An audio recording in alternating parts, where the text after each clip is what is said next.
Hello guys, as usual, stay home, stay safe, and do Excel chemistry.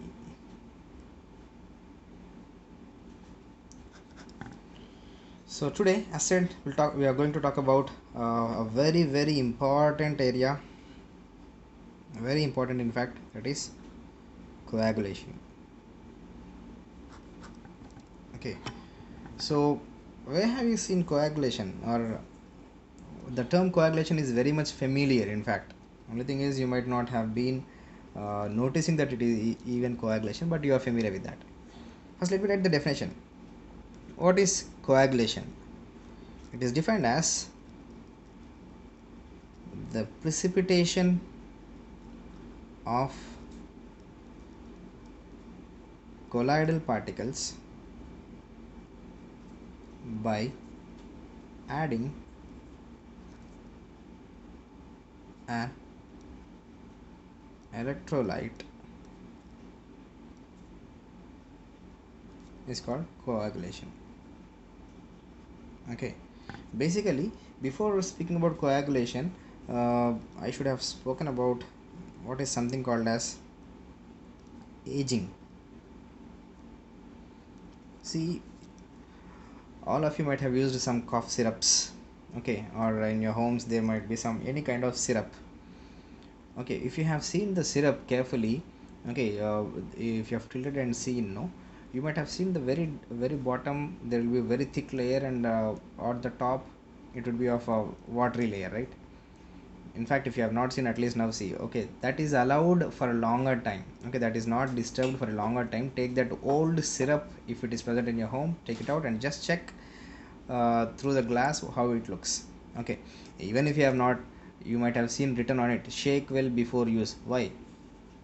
Because if you are not shaking, there is a separation of the layer, that the particles that are solid, or you can say dp particles, will settle down at the bottom, the dm particles will be at the top. Okay, so in other words, the colloidal solution lost its character. So what you have to do is shake it before use. So when you shake it, you are mixing up the dp and dm, and that's why your colloid is there.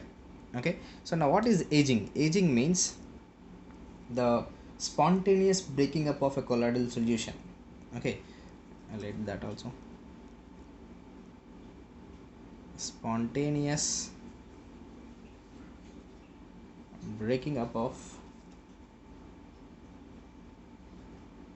a colloidal solution, that is dp and dm separated. dp and dm separated. Okay, so this spontaneous breaking is called as what? Aging. This happens only when you allow it to be undisturbed for longer time. That's why the name is also saying aging. Okay, so this happens spontaneously, aging happens normally. But what is coagulation is the precipitation of the that is the separation of the dm and dm, that is nothing but precipitation, colloidal particles, by adding an electrolyte. Okay, we add an external electrolyte for the process to happen. Such a phenomena is called as coagulation. Okay, so we are destabilizing the dp and dm. Okay, now it is also called as flocculation. Flocculation is mainly referred to the emulsions. Okay, I can write it as destabilization of an emulsion is called flocculation. Flocculation is also coagulation, but specifically for emulsions we have given a special name, that is flocculation. Okay, although coagulation, flocculation, precipitation, all the three remains same, they mean the same. Okay, now let's understand what is exactly happening here.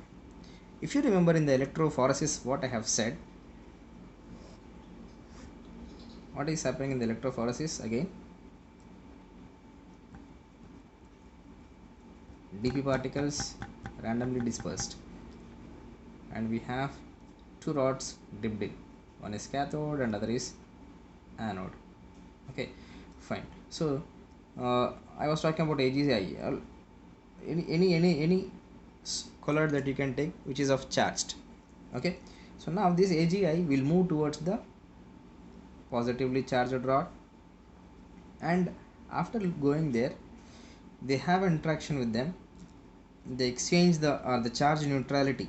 Okay, the rod is filled or surrounded by the AgI particles, and over a period of time the charge neutrality, the charge is lost, and after losing the charge we will find that the particles of AgI settles down there itself. So in other words, our DM is separated and DP is separated. Okay, so this phenomena is called as coagulation. Okay, so now for this to happen, either electricity can be passed, or we can also add what, electrolyte. Okay, so what exactly happens by the electrolytes? The same thing, the same phenomena. Instead of using the current, if I add an electrolyte, that is, let's say for example NaCl. Okay, so AgI, which is of negatively charged, fine, so this colloid or DP molecule which is negatively charged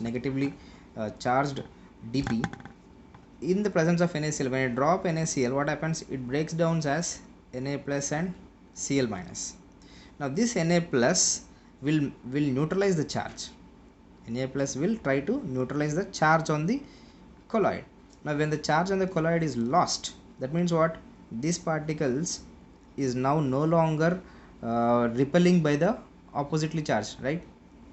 While telling about the adsorption, okay, I told you like all the I minus settles here, and that's why they are all negatively charged AgI.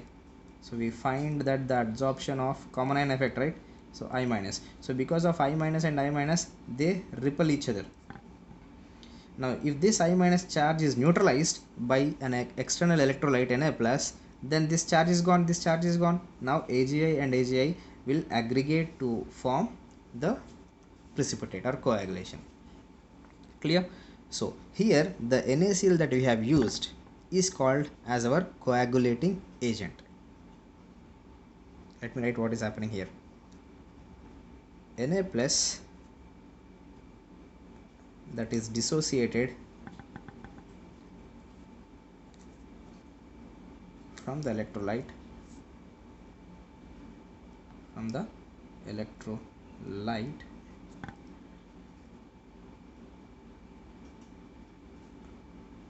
will help in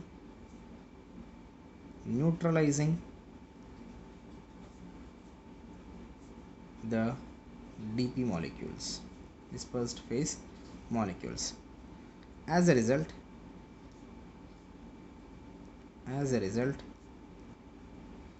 the AgI loses its charge and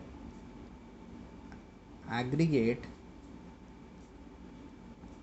to form a precipitate. This phenomena is called as coagulation. Simple. What is happening? And here NaCl electrolyte, the electrolyte NaCl is called flocculating agent, or it is also called as coagulating agent or precipitating agent. All the three mean the same. Okay, fine. Now the interesting point or important point is this. Suppose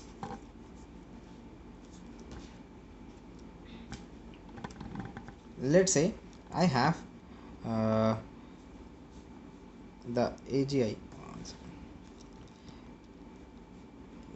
or any sol. I'm very frequently using this AgI, why I don't know. So AgI, for this colloid to be discharged from the negative charge, suppose I'm using case 1, case 2 and case 3. So let's say 1, 2, 3. These are the 3 flocculating or coagulating agents I'm using. Now you tell me, to remove this charge on the AgI colloid, which one will be the best one, or the best coagulating agent? Which could be the best coagulating agent? Na plus, Mg plus 2, Al plus 3. Which one? Of course it is Al plus 3. More the charge, more is the dischargingness of this aluminum, correct? So in other words, I am trying to define a term that is coagulating power. Coagulating power. Now what is coagulating power? Coagulating power is nothing but the amount or sorry, not the amount, the charge on the electrolyte that neutralizes the colloid is depending upon the magnitude. Okay, so coagulating power is proportional to magnitude of the electrolyte. Okay, therefore Na plus coagulating power order is less than Mg plus 2. This is what our coagulating power, order of coagulating power. Clear? All right. So if I make one more question. Now before making one more question, it is not like only plus. Okay, for the negative colloids we use the positive cations, and if the colloid is positively charged, we'll use the negative that is electrolytes which dissociates, and the negative, that is the anions, will be used. Fine. So for that also you can write, for positive colloids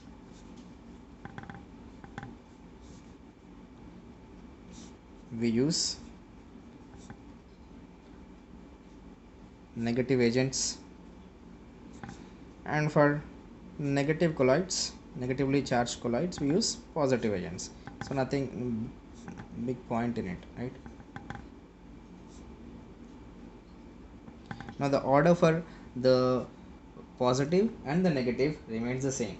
I mean, for example, if I have, let's say, nitrate and NO3 minus 2 and SO4 NO3 minus 1, SO4 minus 2 and PO4 minus 3.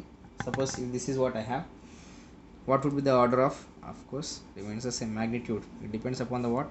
Magnitude of the charge. So this would be the order of coagulating power. Coagulating power of the negative ions. Okay, similarly, alright. Now the important one, or the confusing part, nothing to confuse, but some students may. There is also something called as coagulating value. Now before I give the definition, let me make you understand in this way. You need not by heart the definition if you understand in this way. Suppose I have, let's say, I have a beaker, and in this I have the colloidal solution. Let's say it is of 1 liter colloidal solution. How much? 1 liter. And for this 1 liter of colloidal solution, I am adding A, B, C, not at a time, simultaneously, like one after the other. I am just checking before I ask a question. A, some, let's say 5 grams I have added. B, let's say I have added some 50 grams, and C, let's say I have added 100 grams.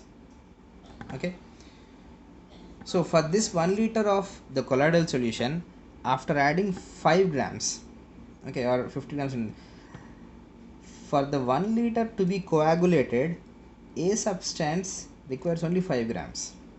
Okay, and for the same 1 liter of the colloidal solution, B requires 50 grams to coagulate, and C requires 100 grams for coagulation. Okay, now a question: which one will have the highest coagulating value? Which one should have the highest coagulating value? Think. For 1 liter coagulation, I used A is only 5, B is 50, and C is 100. So who will have the highest coagulating value? Of course A. Correct? Because just 5 grams is coagulating the entire substance, but this fellow 50 grams is required for the coagulation, and this fellow is completely out of box, 100 grams is required for the coagulating.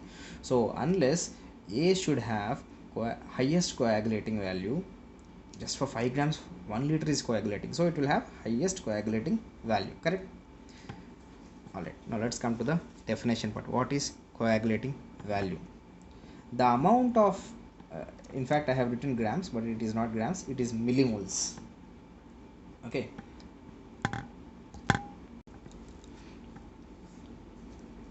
the amount of, or the amount in millimoles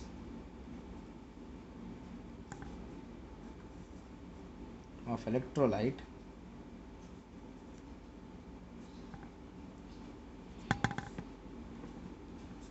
that is added to 1 liter of colloidal solution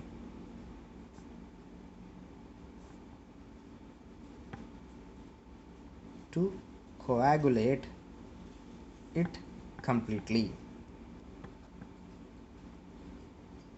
Okay, so this is the definition. So 5 millimoles, 50 millimoles, and let's say, so in this, who will have the highest coagulating value? Of course A. And here is the important point.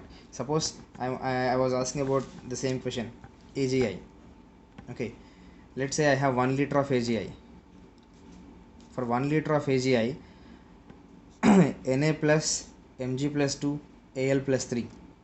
Okay, Na plus Mg plus 2 Al plus 3. So for 1 liter, to coagulate 1 liter, Na plus Mg plus 2 Al plus 3, who will have the most or coagulating value, whose value will be higher? Na plus, right? Because coagulating value is inversely proportional to coagulating power. Very, very important point. Okay, so whoever has the most coagulating value, that will have coagulating power is what? Less coagulating power. Okay, so whoever coagulating power is highest, whoever coagulating power is highest, that will have less coagulating value. This fellow, little amount is sufficient for 1 liter, and this fellow, huge amounts of sodium plus ions is necessary for 1 liter. Okay, pardon me. So huge amounts of Na plus, huge amounts is necessary because its coagulating value is dash. Huge, this one is small amounts is enough. Oh sorry, correct. So on a whole, bottom line is what? Coagulating value is inversely proportional to the coagulating power. Okay, so do remember this very important point. So from the above, if the coagulating power is for Al plus 3 is this one, what should be the order of Na plus Mg plus 2 Al plus 3? This is the order of coagulating value. Again and again I'm telling you, do remember this very, very important one. Okay, same goes for the negative ones also. And here I write very important note. Let me write here itself, then new page, fresh page. That is, at lower concentration, for assertion and reason this is important, at lower concentration of electrolyte,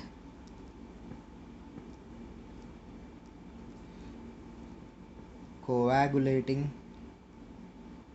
or coagulation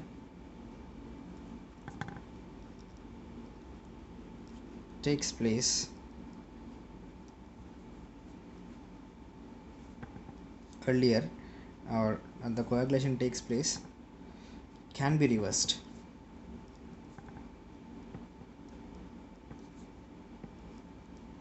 by as I said, by just shaking the bottle of the syrup that is containing the syrup, it will come back. Shaking the syrup or shaking, but this generally happens at lower but at higher concentrations it's different. At higher concentration of the same thing, electrolyte,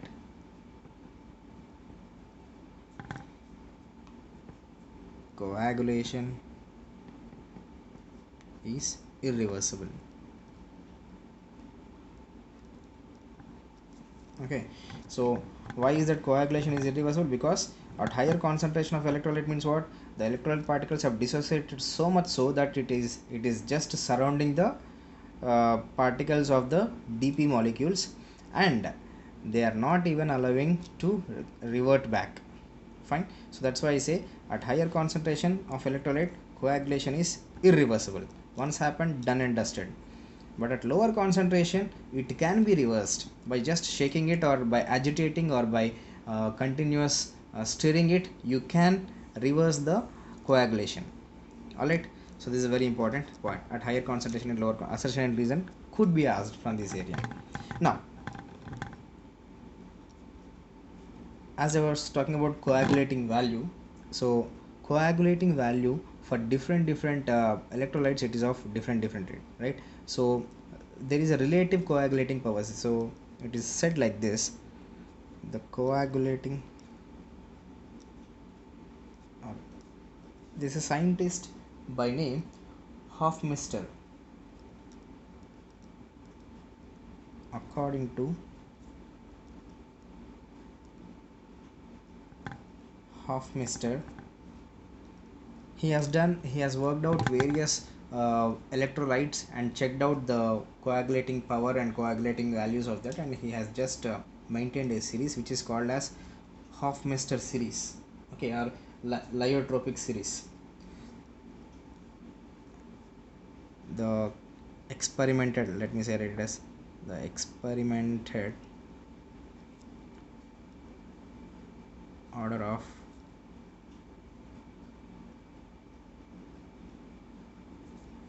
coagulation efficacy or efficiency.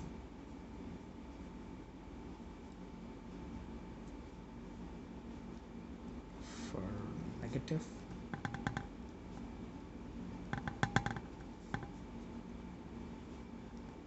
first it was Mg plus 2 followed by Ca plus 2, then Ba plus 2, then Na plus and K plus. Okay, and for positive salts you should use negatives, right? So SO4 minus 2, then Cl minus, then NO3 minus, then I minus, and before I minus it should be of ClO3 minus, then I minus. So just remember this order, and this series is called as Hofmeister series. Hofmeister, or it is also called as Lyotropic series. Okay, so Hofmeister, he has done experiments, that is experimented values he has calculated, and he found that for the negative soles, when he has used different ions Mg plus 2, the coagulation ability of Mg plus 2 is greater than Ca plus 2 and Ba plus 2 and so on. And with the negative salts and with the positive salts, this is the scenario. Okay, so you have to memorize this series. Okay, Hofmeister series, it is also called as Lyotropic series. Okay, now, so the main parts of coagulation is this, and apart from coagulation, that is coagulation can also be done not just by this way, there is also by another means. Okay, coagulation can also be done. What are those other means? Coagulation can also be performed, not done, by there is a simple heating. By simple heating, okay, for example, uh, which is the common one is coagulation of butter for heating. Coagulation of butter at home you might have seen, right? This thing also you might have seen, that is by simple cooling also we can coagulate. For this, which is the best example, is again at home you might have seen this milk, coagulation of milk. తెలుగులో అంటారు కదా, పాలు విరిగిపోయాయి అంటాయి కదా, that is this. పాలు విరిగిపోవడం అంటే ఏంటి? అందుకోసమే పాలు మనము తీసుకొచ్చిన తర్వాత మమ్మీ వెంటనే ఫ్రిడ్జ్లో పెట్టేదన్నమాట, రైట్? ఫస్ట్ వేడి చేస్తుంది, కొద్దిగా చల్లారిన తర్వాత ఫ్రిడ్జ్లో పెడతారు, రైట్? సో డైరెక్ట్గా ఫ్రిడ్జ్లో పెడతారంటే ఇది బై సింపుల్ కూలింగ్ ఏమవుతుంది అంటే పాలు విరిగిపోతాయి అనమాట. So coagulation of milk is that, okay. And it can also be done by mutual coagulation. What do you mean by mutual coagulation is this? Mutual coagulation means, suppose I have a positive salt and a negative salt. Let's say 1 liter of AS2S3 negative salt, and there is also 1 liter of positive salt. Best example is FOS rice, okay. So when you add 1 liter of, that is equal amounts of this into this, we get a new salt which is neutral. This is normally, this is what charge? Negative salt, and this is normally positive salt. I have told you already, right? So when I mix 1 liter of negative salt and 1 liter of positive salt, automatically the salt that is obtained, the new salt, okay, that is obtained is chargeless. And not only chargeless, whenever I say chargeless, that means they started coagulating. For the colloidal particles to be in the colloidal state, the charge is very, very, very essential. Charge is the thing that stabilizes the colloidal solution, okay. In lyophilic salts also, what is that? It is the not exactly the charge, it is what the particles that is surrounding, that is solvation process is stabilizing them. But all the things that we have discussed is for lyophobic, remember this, okay. So lyophobic, in the lyophobic, what you observe is what? As long as the charge is present, then the colloidal particles are at stable position. If the charge on the colloidal particles on the dispersed phase is gone, then that's it, there is no more colloid, the particles will start settling down and precipitate, okay. So now in the negative salt and the positive salt of equal amounts, okay, equal amounts, then we get, let me write the point here, equal amounts of negative and positive salts when added together or when mixed together, the charge neutrality is attained. Hence coagulation takes place. This sort of coagulation is called as mutual coagulation, okay. So they intermix and they form the coagulation, fine. So these are some other methods, even by dialysis also. This is very important. By persistent dialysis, again what is happening in this is same. I have told you about electrophoresis, right? So say, sorry, osmotic electroosmosis, right? Same phenomena. So suppose I have the salt here, and in this I have, let's say, some semi-permeable membrane, and this is my salt exactly, and this is what? Animal membrane or semi-permeable membrane, so which will not allow the particles of the DP to leave out, okay. So this allows only the DM particles to come out.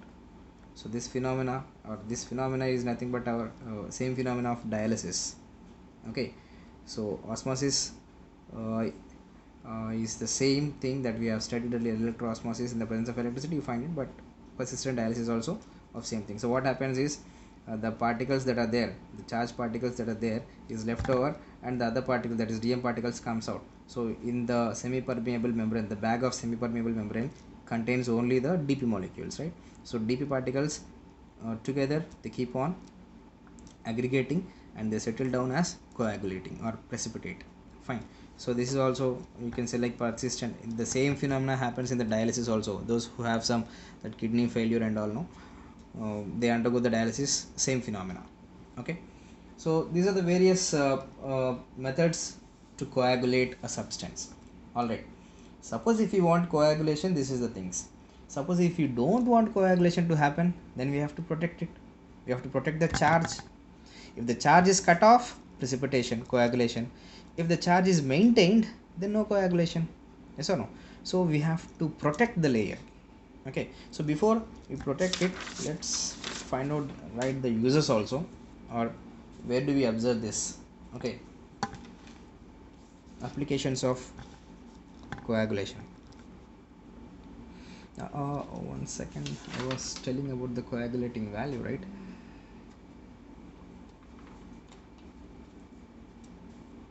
Yeah, let me write here itself. While talking about coagulating power,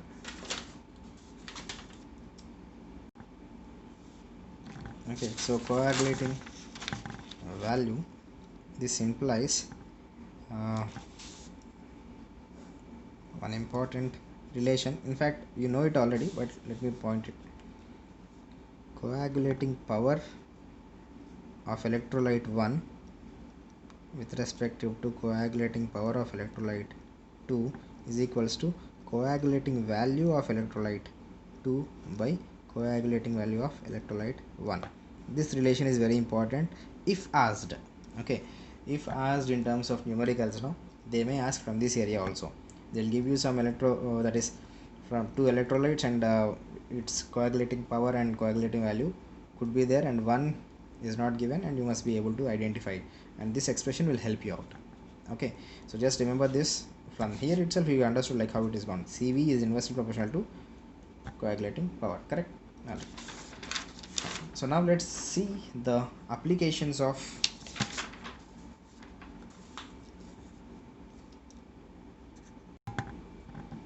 I'm not going to talk about all the things, but important ones I'm saying. Maybe if you just cover the NCERT books, okay, that's far more than enough. So applications of colloids, sorry, not colloids, coagulation. Number one, you see it in the rubber industry. Coagulation of latex sol. Okay, this gives rubber. Just colloid the latex sol, coagulate the latex sol, it gives the rubber. Fine.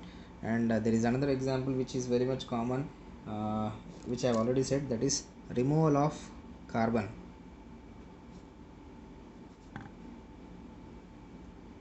From smoke in the chimneys, right? This is also done by electrophoresis, or there is also precipitators called as Cottrell's precipitators. Okay, so this is also by the phenomenon of what? Coagulation only, that is the negative sol of carbon in air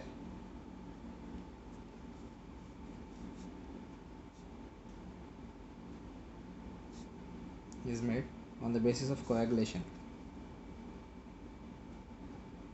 only. Okay, and it is generally by electrophoresis, which I have explained it already, right? And there is also very common one, that is use of alum. It's a very good coagulating agent. Okay, alum, a very good coagulating agent. For what? For water.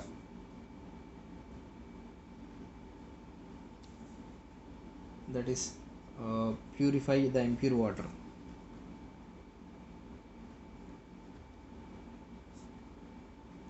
Still, what else? From which impure water? Generally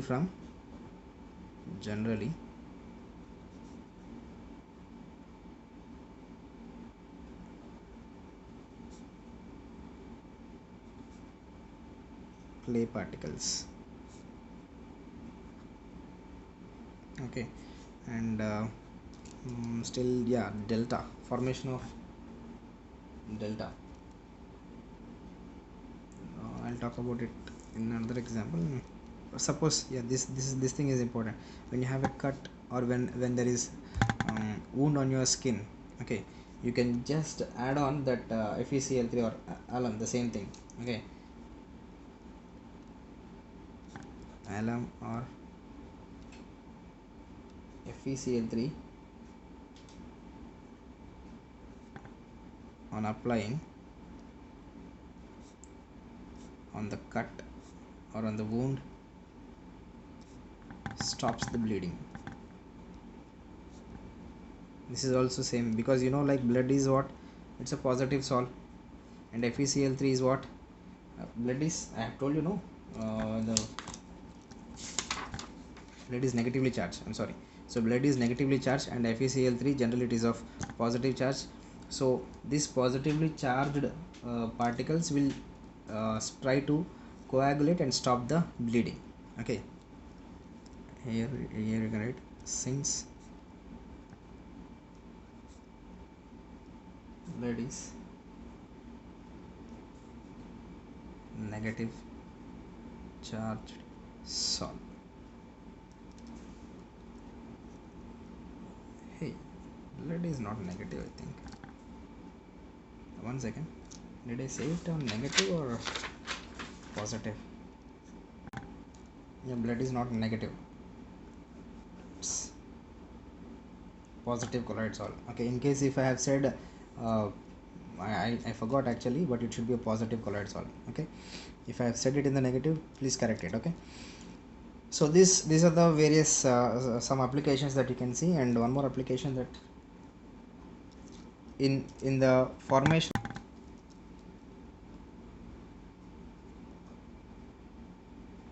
what do you see is this. See, the river water normally, just explain it. Okay, the river water, when it meets, like the river water contains huge of mud, clay and dust particles, right? And you can see the sea water, let's say like this is our river and this is our sea. Sea water contains huge many of minerals, correct, like sodium, potassium, magnesium, so various minerals. Now when the river water, which is containing of these mud and clay particles, and the sea particles, which of these ions, they act as electrolytes, and these acts as electrolytes and cause them, that's why you can find some reddish brown or somewhere at the delta formation. This particular delta is nothing but where the river meets the sea.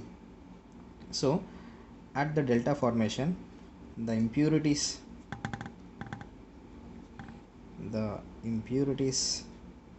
of, or the impurities present in the river are coagulated by the electrolytes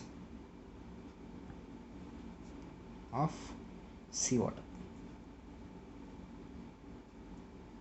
Okay, so these are some applications, and apart from this there are small applications. I hope you can read it, have a glance on it, just go through them, you'll understand it. Very simple. Fine. So with this, our coagulation part is done, and we have one last part, that is emulsion, and before that, how to protect, that also will continue in the next class. Fine, let's stop here.